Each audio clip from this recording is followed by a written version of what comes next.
नमस्कार दोस्तों, ज्ञान सागर यूट्यूब चैनल में आपका स्वागत है। आज की वीडियो में एक बौद्ध कहानी के माध्यम से जानेंगे कि अच्छे लोगों के साथ ही बुरा क्यों होता है। तो चलिए वीडियो को शुरू करते हैं। जो इंसान स्वयं का अर्थ जानना चाहता है, जो खुद को समझना चाहता है, क्या वो इंसान आपकी नजर में गलत है? हम जब भी किसी को स्वार्थी कहते हैं तो उसका मतलब तो यही होता है कि वो आदमी स्वयं का अर्थ समझना चाहता है, तो फिर वो गलत कैसे हुआ? स्वार्थी शब्द दुनिया की नजर में, समाज की नजर में एक अलग ही नजरिए से समझा जाता है। अक्सर हम अपने आसपास ऐसे बहुत से लोगों को देखते हैं जो स्वभाव से बहुत अच्छे प्रतीत होते हैं, यानी कि सब लोगों की मदद करते हैं, सबसे अच्छा व्यवहार रखते हैं। लेकिन इसके साथ हमने ये भी देखा होगा कि ऐसे लोग जो स्वभाव के अच्छे होते हैं, दूसरों की मदद करते हैं, वो दुखी भी ज्यादा रहते हैं, और जो लोग स्वार्थी होते हैं वो फलते फूलते चले जाते हैं। तो ऐसे में परमात्मा की सत्ता पर उंगली उठाना निश्चित है। लेकिन अगर ये सत्य है तो हमें कौन सा मार्ग अपनाना चाहिए? क्या हम भी दूसरों के जैसे बन जाएं? पता नहीं आप में से कितने लोग ये मानते हैं कि अच्छे लोग जीवन में बहुत दुखी रहते हैं, लेकिन इसके पीछे का सत्य क्या है?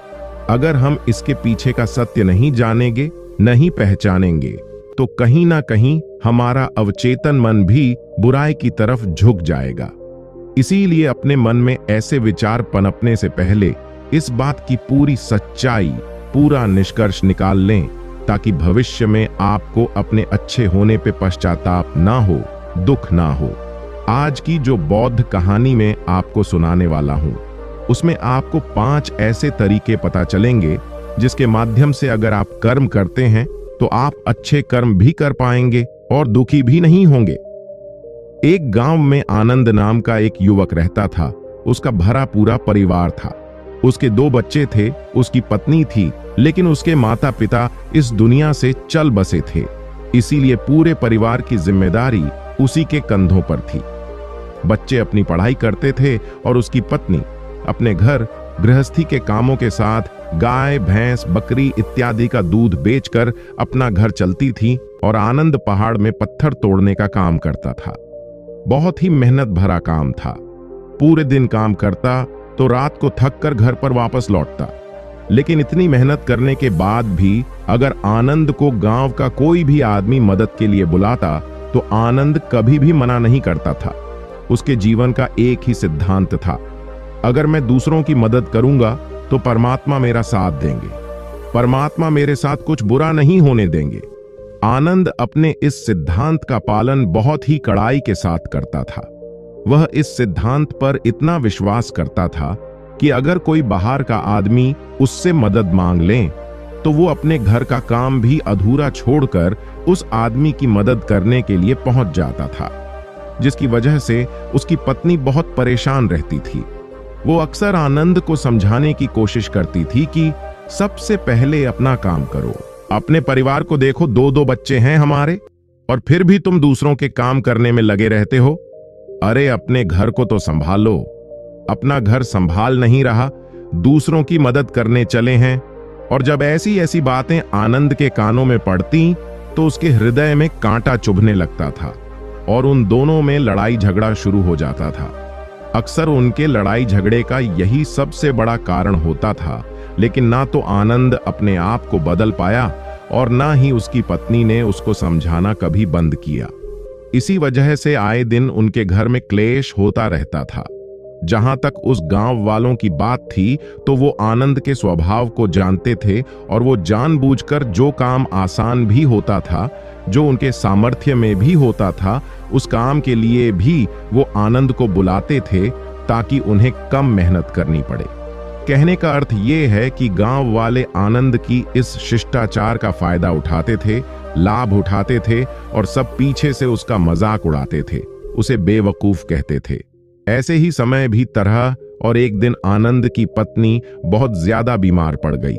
आनंद से जो कुछ भी सेवा हो सकती थी उसने वो सब अपनी पत्नी के लिए किया। उसने गांव के वैद्य को बुलाकर अपनी पत्नी की जांच करवाई, लेकिन ये रोग उस वैद्य की पकड़ के बाहर था। इसीलिए उस वैद्य ने कहा कि तुम अपनी पत्नी को नगर में जाकर किसी बड़े वैद्य को दिखाओ तो तुम्हारी पत्नी की जान बच सकती है। जल्द से जल्द नगर पहुंचने की व्यवस्था करो, नहीं तो तुम्हारी पत्नी के प्राण संकट में हो जाएंगे। यह सुनकर आनंद के पैरों तले जमीन फिसल गई। उसने ये नहीं सोचा था कि उसकी पत्नी के प्राण संकट में है। वो सोच रहा था कि कोई साधारण सा रोग होगा जिसका इलाज हो जाएगा।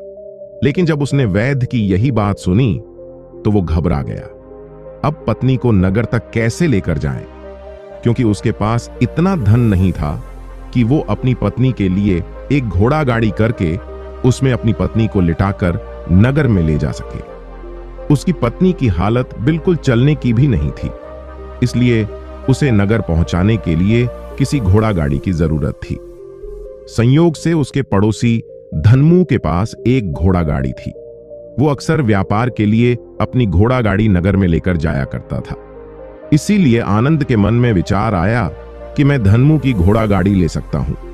मैं धनमू की इतनी मदद करता हूं, कभी उसके काम को नहीं टालता, तो वो तो मेरे काम को कभी मना ही नहीं कर सकता। और यही सोचकर वो घोड़ा गाड़ी लेने के लिए धनमू के पास पहुंच जाता है।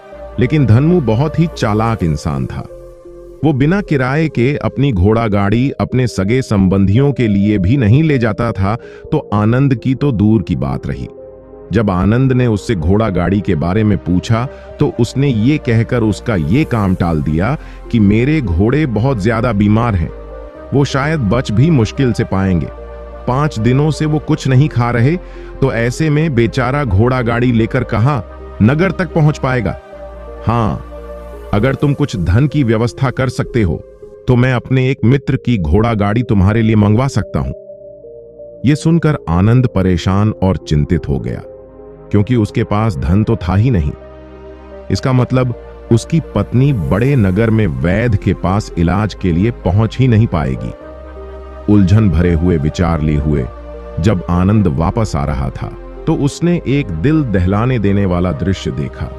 उसने देखा कि धनमू के घोड़े, जो धनमू के अनुसार बीमार थे और कुछ खा भी नहीं रहे थे, वहीं घोड़े गांव का ही एक युवक उसकी बाढ़ से खोलकर बाहर ला रहा था और गाड़ी में उसको जोत रहा था। यह देखकर पहले तो आनंद को कुछ समझ में नहीं आया। उसके बाद जब आनंद ने उस युवक से पूछा तो उसने बताया कि धनमू ने यह घोड़ा गाड़ी उसे किराए पर दी है। यह सुनकर आनंद का दिल टूट गया। उसने कभी सपने में भी नहीं सोचा था कि उसका सबसे अच्छा मित्र धनमू उसके साथ ऐसा कर सकता है। हालांकि ये इस बात पर दुखी होने का वक्त नहीं था, इसीलिए आनंद वहां से जल्दी से लौट जाता है और गांव के ही एक सेठ के पास जाकर कुछ धन उधार लेकर धनमू को दे देता है। धनु अपने मित्र की घोड़ा गाड़ी मंगवा देता है, जिसके बाद वो अपनी पत्नी को वैद्य के पास नगर में ले जाता है। जब उसकी पत्नी का इलाज चल रहा था तो आनंद यही सोच रहा था कि एक वो दिन था जब धनमू की बेटी बीमार हो गई थी और धनमू यहां पर नहीं था, तो मैं पूरी रात वैद्य जी के पास उसके लिए बैठा रहा था, उसकी देखरेख की थी, उसकी सेवा की थी। इतने दिनों तक धनमू नहीं आया था, तब मैं ही उसके परिवार की देखरेख किया करता था। हाय, कैसा दुर्भाग्य है ये, जिसके लिए मैंने इतना कुछ किया। उसने एक घोड़ा गाड़ी देने से मुझे मना कर दिया, और वो भी तब जब मेरी पत्नी जिंदगी और मौत के साथ खेल रही थी। कुछ देर बाद वैद्य बाहर आकर आनंद को एक बहुत बुरी खबर देता है। वो आनंद को बताता है कि उसकी पत्नी को कर्क रोग हो चुका है और इसका कोई भी इलाज नहीं है। उसके पास कुछ समय ही शेष बचा है। ये सुनकर आनंद दुखी होकर वहीं जमीन पर बैठ गया। उसकी पूरी दुनिया उजड़ने वाली थी और उसे कोई रास्ता नजर नहीं आ रहा था। कुछ समय बाद उसकी पत्नी चल बसी और अब दोनों बच्चों की जिम्मेदारी उसके कंधों पर आ गई थी। लेकिन यहाँ पर आनंद के सारे सिद्धांत टूट चुके थे, उसके सारे भ्रम खत्म हो चुके थे। अब उसके दिमाग में एक ही बात थी कि अच्छा कर्म करने से परमात्मा साथ नहीं देता, बल्कि बुरे लोग फलते फूलते हैं, और इस बात का मैं सबसे बड़ा गवाह हूं। ये विचार अक्सर उसके दिमाग में चलते रहते थे और इसी वजह से उसका मन धीरे धीरे संन्यस्त हो गया, देश दुनिया से दूर हट गया। और एक दिन ऐसा भी आया जब वो अपने बच्चों को अपने रिश्तेदारों के पास छोड़कर इस देश दुनिया को त्याग कर एक सन्यासी बनने के लिए घर से निकल पड़ा। उसने गांव में किसी को कुछ नहीं बताया। किसी को नहीं पता था कि आनंद अचानक कहां गायब हो गया। सन्यास की दीक्षा लेने के लिए वो एक बौद्ध भिक्षु के पास पहुंचता है। बौद्ध भिक्षु उस समय ध्यान में बैठे हुए थे। ध्यान से बाहर आने के बाद वो बड़े ध्यान से आनंद के चेहरे को देखते हैं और उससे सन्यासी बनने का कारण पूछते हैं। इस पर आनंद उन्हें अपनी पूरी आपबीती सुना देता है और कहता है कि हे महात्मा, इस दुनिया से मुझे कुछ भी हासिल नहीं हुआ। मेरा मन इस दुनिया से विरक्त हो चुका है। जब अपने दोस्तों ने ही मेरा साथ नहीं दिया तो इस दुनिया में रहने का क्या मतलब? और इसी वजह से मैं सन्यासी बनना चाहता हूं। यह सुनने के बाद बौद्ध भिक्षु ने उपदेश देना शुरू किया। उन्होंने कहा कि याद रखना बेटा, जीवन से विरक्त होकर सन्यासी बनना तुम्हें परम सुख तक कभी नहीं पहुंचा सकता, परमानंद तक कभी नहीं पहुंचा सकता। तुम दुनिया से अपने मन पर एक बोझ लेकर विरक्त हुए हो। तुम दुनिया से परमात्मा की खोज करने के लिए विरक्त नहीं हुए हो। इस भ्रम में कभी मत रहना। तुम संसार से विरक्त हुए हो क्योंकि संसार ने तुम्हें धोखा दिया, ऐसा तुम्हें लगता है। इसीलिए तुम परमात्मा पे कभी विश्वास नहीं कर पाओगे और ना ही उन पर अपनी पूर्ण आस्था बना पाओगे। इसीलिए सन्यासी होने का भी तुम पूरा लाभ कभी नहीं उठा पाओगे। सन्यासी होने का लाभ तब मिलता है जब हमारी प्रभु में, परमेश्वर में, परमात्मा में पूर्ण आस्था बन जाती है। मैं तुमसे पूछता हूं, क्या तुम्हारी आस्था परमात्मा में है? यह सुनकर आनंद कहता है कि हे महात्मा, मैं तो दुनिया देख कर आया हूं कि जो बुरे कर्म करता है वो फलता फूलता है और जो अच्छा काम करता है उसे कुछ भी नहीं देता। परमात्मा उसे दुख ही दुख देता है। इसीलिए मैं परमात्मा पर अपनी पूर्ण आस्था कैसे बना सकता हूं? यह सुनकर उस बौद्ध भिक्षु ने कहा कि यही तो मैं तुम्हें समझाना चाहता हूं कि तुम पूरी ऊर्जा अपनी सन्यासी जीवन में लगाओ और उसके बाद भी तुम्हें फल प्राप्त ना हो तो तुम्हें कैसा लगेगा? इसीलिए किसी की भी मदद करने के लिए मैं 5 सिद्धांत तुम्हें बताता हूं। ये 5 सिद्धांत समझकर संसार में वापस लौट जाओ और संसार में एक ग्रस्त जीवन जियो। उसके बाद ही सन्यासी जीवन का उदय होता है। जब हम अपने ग्रस्त जीवन को पूर्ण रूप से समझ लेते हैं और अपनी जिम्मेदारियों का निर्वाह कर देते हैं। ये कहकर बौद्ध भिक्षु ने कहना शुरू किया कि जब भी तुम किसी की सहायता करते हो, किसी की मदद करते हो, तो उसमें सबसे पहली बात, सबसे पहला सिद्धांत जो ध्यान में रखने का होता है वो होता है कि किसी की मदद करते वक्त, किसी की सहायता करते वक्त कभी भी उससे उम्मीद मत रखना। ये मत सोचना कि आज मैंने इसकी सहायता कर दी, मदद कर दी, तो कल बदले में ये भी मेरी सहायता करेगा, मेरी मदद करेगा। अगर तुम ऐसा सोचोगे तो तुम्हें जीवन में दुखों का सामना करना ही पड़ेगा, क्योंकि एक नहीं तो दूसरा या दूसरा नहीं तो तीसरा कोई ना कोई तुम्हारी उम्मीद जरूर तोड़ेगा। और वास्तविकता में वो मदद या वो सहायता नहीं होती है, वो हमारे लालच का ही एक रूप होता है। हम उसकी सहायता या मदद निर्भर तरीके से नहीं कर रहे हैं। हमारे मन में लालच का भाव है, हमारे मन में बदले का भाव है। हम ये सोचकर मदद करते हैं कि इसकी मदद कर देता हूं तो कल ये मेरा भी मदद करेगा, और यही लालच हमें अक्सर उन लोगों की मदद करने पर विवश करता है जो किसी न किसी रूप में धनवान होते हैं, क्योंकि हमें लगता है कि कल ये आदमी धन के द्वारा मेरी मदद कर सकता है। और इसीलिए जिस इंसान को वास्तविकता में मदद की आवश्यकता है, हो सकता है वो गरीब हो, लेकिन हमारा मन अपने लालच के वशीभूत होकर उसकी मदद कभी नहीं करेगा। इसीलिए किसी की मदद और किसी की सहायता करने के अपने विचार को विस्तार दो। केवल एक प्रकार के वर्ग के लिए अपनी सहायता या अपनी मदद पेश मत करना, उन सब के लिए समान होनी चाहिए। जरा सोचो, एक तरफ तुम्हारा मित्र हो जिसके पास धन है, संपदा है, और दूसरी तरह कोई गरीब औरत हो जो भूखी बैठी हुई है। तुम्हारा दोस्त तुमसे कहता है कि यार आज तो खाने के लिए अच्छे अच्छे पकवान मंगवा लो बाजार से, और दूसरी तरफ वो औरत तुमसे 2 सूखी रोटी मांग रही है, तो तुम किसकी मदद करोगे? कौन मदद का हकदार सबसे पहले है? सबसे पहले हमारा कर्तव्य बनता है कि उस औरत की भूख मिटाए, लेकिन अक्सर इंसान ऐसे नहीं सोचता। वो अपने दोस्त को तो खिला देगा, उसको तो बाजार से बहुत महंगी वस्तु मांगा के दे देगा, लेकिन किसी गरीब को उसकी भूख मिटाने के लिए पैसा या धन नहीं देगा। दूसरी बात जो ख्याल में रखने की है वो ये कि सहायता करते वक्त हमारा लालच कभी भी उसके साथ नहीं जुड़ना चाहिए। अक्सर हम जब किसी की मदद करते हैं तो हमारा लालच और हमारा स्वार्थ ही उसके साथ जुड़ा होता है और हम अपनी भविष्य की योजना तैयार करके उस आदमी की मदद करते हैं।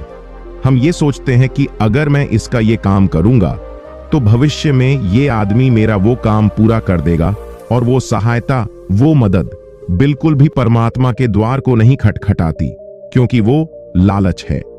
जाहिर है आप अपने आप को धोखा देने के लिए अपने लालच को एक सहायता, एक मदद का रूप दे रहे हैं। तीसरी बात जो ख्याल रखने की है वो ये कि अपने सामर्थ्य के हिसाब से दूसरे की मदद करो। कभी भी एक ग्रस्त आदमी को किसी की इतनी सहायता नहीं करनी चाहिए जिससे कि उसका परिवार और उसके बच्चे कष्ट में जीवन बिताएं। सबसे पहला फर्ज हमारा होता है अपने परिवार को सुखी रखना, उनकी जरूरतें पूरी करना, और उसके बाद दूसरों की मदद करना आता है। लेकिन कुछ लोग दूसरों की मदद पहले करते हैं और अपने परिवार को तवज्जो कम देते हैं, जिससे कि परिवार में लड़ाई झगड़े आए दिन पनपते रहते हैं, और ये सब हम समाज में देखते रहते हैं अपने आसपास। अगली बार जो ख्याल में रखने की होती है वो ये कि अपना कर्म, अपनी जिम्मेदारियां पहले निभानी होती है। हम अपना कर्म, अपना काम छोड़कर पहले दूसरों की मदद करने के लिए चले जाते हैं, और जब दूसरा बदले में हमारी मदद नहीं करता तो हमारा दिल दुखी हो जाता है। हम सोचते हैं कि मैंने तो अपना काम छोड़कर उस आदमी की मदद की थी और वो आदमी मेरी मदद ही नहीं कर रहा है। इसीलिए अपना कर्म सर्वोपरि, अपना कर्म सबसे ऊपर, क्योंकि वही काम करने के लिए इस दुनिया में हमारा जन्म हुआ है। और सबसे आखिर में जो बात समझने की है वो ये कि परमात्मा की मर्जी से ही सब कुछ होता है। हमारा कर्तव्य है अपने कर्म को करते जाना। करनी धरनी तो ऊपर वाले के हाथ में है, इसीलिए जो कुछ भी होता है सब ऊपर वाले पे छोड़ दो। अगर तुम्हें कोई धोखा भी देता है तो ये समझ के चलो कि वो सब ऊपर वाले की करनी होती है। आप ये मान के चलो कि मैं करता नहीं हूं, मैं तो एक माध्यम हूं, करवाने वाला तो वो है, उसके सामने किसकी मर्जी चली। जब ये आस्था, ये विश्वास हमारे मन में पनपने लगता है तो हमारी सारी शिकायतें दूर हो जाती हैं, क्योंकि इस दुनिया में जो भी होता है अच्छे के लिए होता है। जो भी हो रहा है अच्छे के लिए हो रहा है, और जो भी होगा अच्छा ही होगा। चाहे हमारी बुद्धि आज वर्तमान में इस सिद्धांत को न समझ पाए, लेकिन जीवन में कभी ना कभी किसी ना किसी मोड़ पर आपको जरूर ये एहसास होगा कि जो हुआ था वो अच्छे के लिए ही हुआ था। इसीलिए सारी शिकायतें दूर कर दो और बस अपना कर्म करते जाओ। अपने ग्रस्त जीवन को पूर्ण रूप से झीलो, और उसके बाद ही सन्यासी जीवन की नींव होती है। इसके बाद बौद्ध भिक्षु ने आनंद को कहा कि वापस अपने गांव लौट जाओ, अपनी बेटियों को वापस लेकर आओ, उन्हें पालो पोसो, अपने बच्चों को वापस लेकर आओ, दूसरी शादी कर लो, लेकिन बच्चों का पालन पोषण अच्छे तरीके से करो। ये सुनकर आनंद अपने बच्चों के साथ अपने गांव में वापस लौट आता है। गांव में किसी को खबर नहीं थी कि आनंद कहां पर गया हुआ था और वो क्या ज्ञान लेकर वापस लौटा है। लेकिन अगले दिन सुबह सुबह गांव वालों ने आनंद के चेहरे पर एक अलग ही चमक, एक अलग ही आभा पाई। दोस्तों, ये वीडियो आपको कैसे लगी? उम्मीद है कि वीडियो आपको पसंद आई होगी। अगर यदि आप ज्ञान सागर YouTube चैनल को अभी तक सब्सक्राइब नहीं किए हैं तो सब्सक्राइब कर लीजिए। धन्यवाद।